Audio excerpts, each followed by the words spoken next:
Assalamualaikum warahmatullahi wabarakatuh. Alhamdulillahilladzi an'ama 'alaina bi ni'matil iman wal islam wal ihsan. Asyhadu an la ilaha illallah wa la syarika lahu wa asyhadu anna Muhammadan 'abduhu wa rasuluhu la nabiyya ba'dah.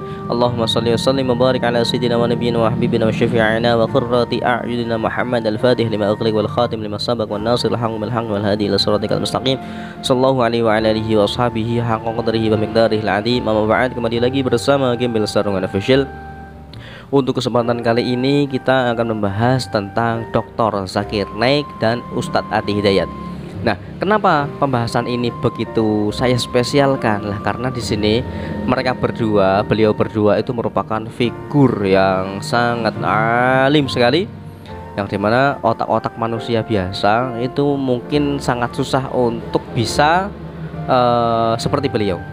Oke, sebelum lanjut ke pembahasan, alangkah baiknya bagi kalian yang belum klik tombol like dan subscribe, silahkan klik tombol like dan subscribe, dan jangan lupa hidupkan notifikasi tombol loncengnya, dan jangan lupa di share dan dikomentari dan dikoreksi jika nantinya ada kesalahan atau kelebihan atau kekhilafan yang saya ucapkan nantinya. Nah, di sini kita mulai dari Dr. Zakir Naik dulu. Nah, beliau itu merupakan orang yang sangat alim sekali, ya. Beliau itu yang terkenal sebagai muridnya Ustadz Ahmad Didat. Ya, gurunya tersebut itu juga termasuk orang yang sangat luar biasa. Beliau gurunya itu pernah berdebat dengan seorang pendeta yang jos pada masanya, dan pendetanya itu juga kalah.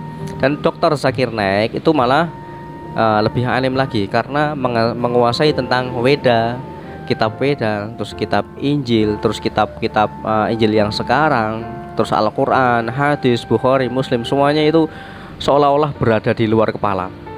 Nah, itulah Dr. Zakir Naik, dan makanya banyak sekali orang yang masuk agama Islam karena beliau, ya, karena kealiman beliau, karena beliau paham betul dengan Al-Quran, hadis, dan kitab-kitab yang lain.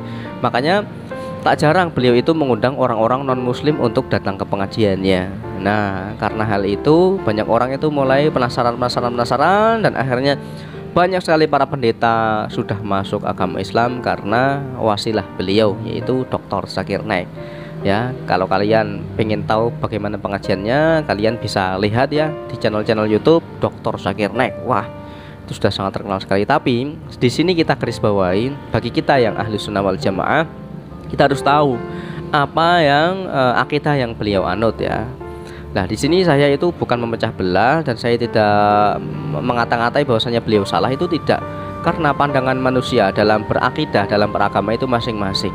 Nah, di sini saya mendapatkan bocoran dari Ustadz Buya Ar-Razi Hashim. Beliau mengatakan bahwasanya pemahaman akidah dari Dr. Zakir Naik itu seperti orang Salafi. Tetapi ya itu tadi, saya itu salutnya seperti beliau. Ya, beliau itu walaupun pemahamannya, saya juga pernah mendengar pengajiannya bahwasanya beliau itu terlihat ini kelihatan salafi, tetapi kesalafian beliau itu tidak seperti yang lain, ya.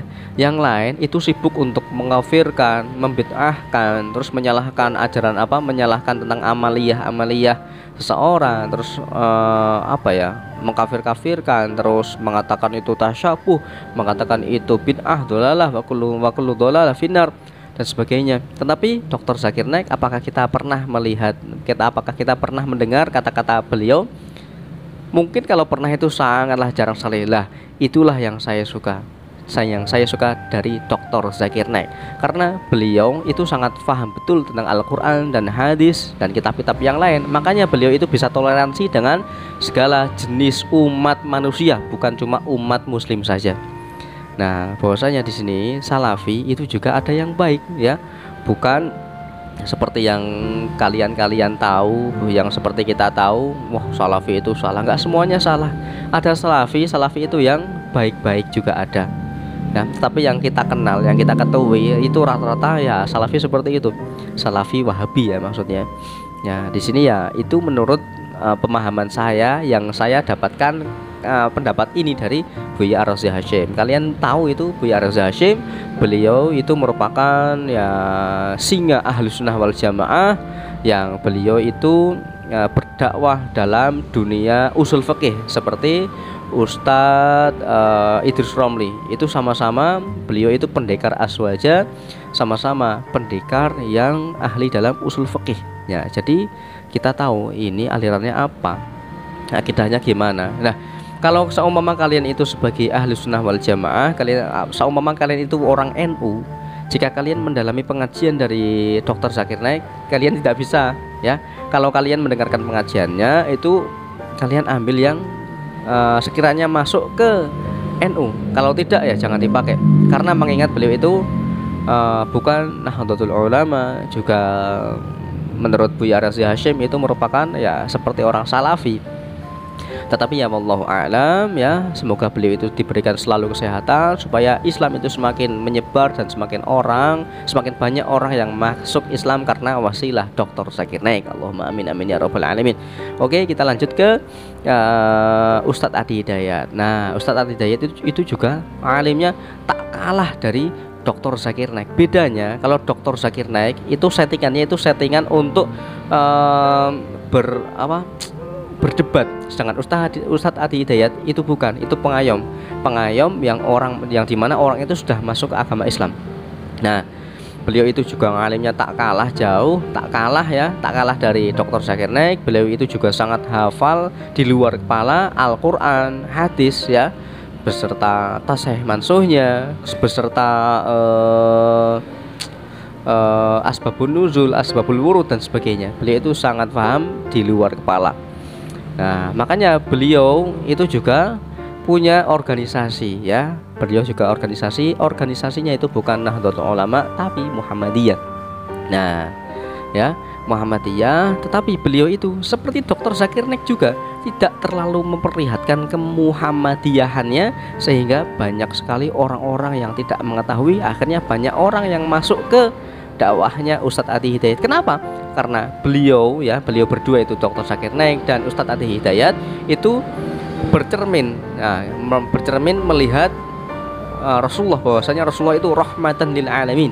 Nah, beliau juga seperti itu, beliau berdua rahmatan lil alamin ya, supaya semua lapisan masyarakat entah muslim atau non muslim itu semua menganggap bahwasanya muslim itu baik ya, agama Islam itu baik. Jadi banyak orang yang terkesima dan akhirnya ingin masuk ke dalam Islam. Yang tadinya sudah ke Islam akhirnya kagum dan akhirnya ingin memperbaiki diri supaya di mana nanti bisa menjadi lebih baik lagi dari sebelum-sebelumnya. Nah, itu ya, orang yang baik, yang bijak itu seperti itu ya.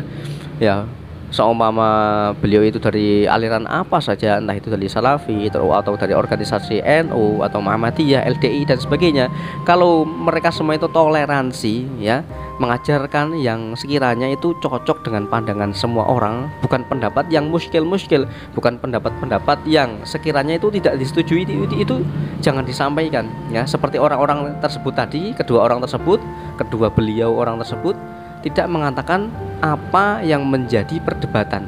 Nah, jadi di situ banyak orang yang kagum, akhirnya banyak orang yang masuk Islam, akhirnya banyak orang yang semakin sadar.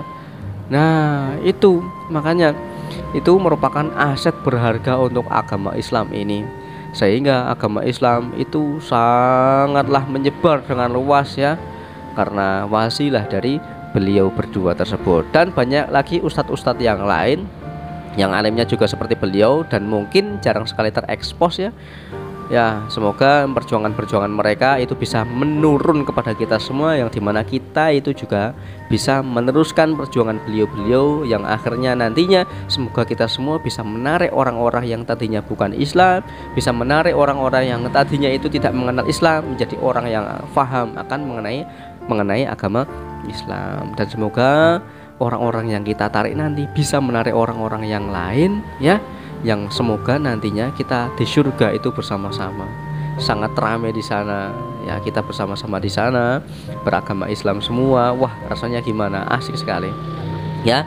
Karena perlu kita ketahui bahwasanya jalan untuk masuk ke surga itu bukan satu jalan, bukan cuma satu cara ya, bahwasanya banyak sekali jalan-jalan untuk menuju surga. Nggak cuma satu, nggak cuma dua, nggak cuma tiga, bahkan sampai puluhan cara, ratusan cara, bahkan jutaan cara untuk menuju ke pintu surga. Nah, makanya ketika kita nggak pinter dakwah, kita nggak bisa dakwah, kita nggak bisa ngaji, kita bisa mengajarkan kebaikan kepada orang, kita berniat supaya itu menjadi amal ibadah kita bisa saja seperti itu. Seumpama kita punya duit yang banyak, kita buat masjid yang dimana supaya banyak orang yang nantinya ke masjid, banyak yang sholat di masjid. Nah, itu termasuk dakwah dengan harta. Nah, mungkin cukup sekian dari saya. Jika ada kurang lebihnya dalam saya membahas tentang Dr. Zakir Naik dan Ustadz Adi Hidayat, saya mohon maaf sebesar-besarnya.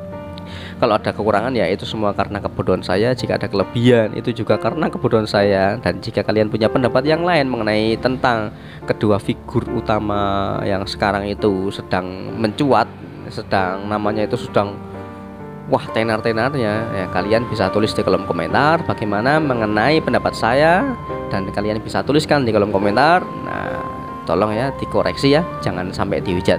Semoga video ini bermanfaat. Billahi taufiq wal hidayah. Assalamualaikum warahmatullahi wabarakatuh.